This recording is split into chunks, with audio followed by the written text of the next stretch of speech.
Hey guys, welcome back to Meghan Grace DIY. This video is going to be a quick tutorial on how to complete a whip stitch. A whip stitch is a basic hand sewing stitch that can be used in a variety of situations, like hemming a pair of pants or like taking two pieces of fabric and sewing them together. For the tutorial, I'm using a piece of fabric folded up and ironed like a basic pants hem.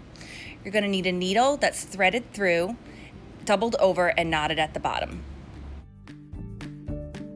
You're going to start by taking your needle and slipping it up inside the tunnel, that top fold that I'm showing you here.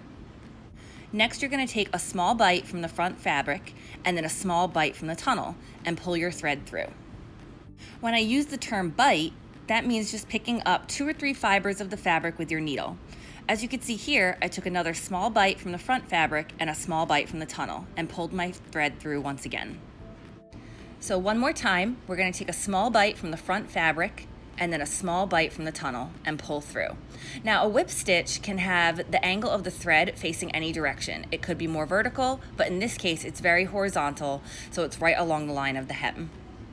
When completing a whip stitch, you want to use a thread that will match your garment. I'm using a teal thread here so you can see my stitches nice and bright against the fabric.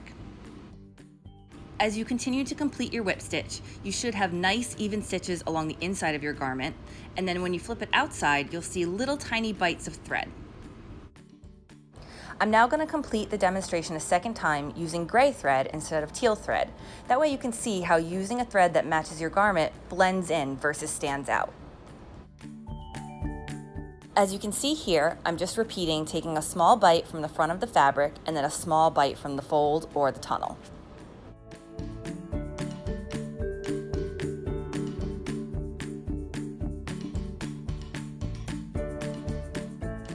As you can see here, as I complete the stitches, they are nice and even and go vertical along the edge of my fold. Now I'd like you to look at the difference between the teal thread and the gray thread. When we flip the garment over, the bites are barely visible with the gray thread, but stand out a little bit with the teal thread. To knot off your thread, take the needle and take a bite out of the front of the fabric and the tunnel like you're going to complete a stitch, but then slip your needle through the loop that forms, as I'm doing here, and pull your thread through. That will form a knot. Repeat to form a second knot in the same place.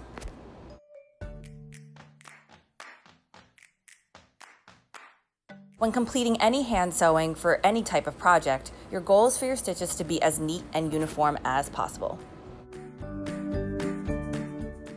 And there you go. Now you've completed a whip stitch. I hope you found today's tutorial very helpful, and if you'd like to get notifications for when I post new videos, please go ahead and hit the subscribe and the little bell. If you have any special requests for tutorials, please feel free to put those in the comments below.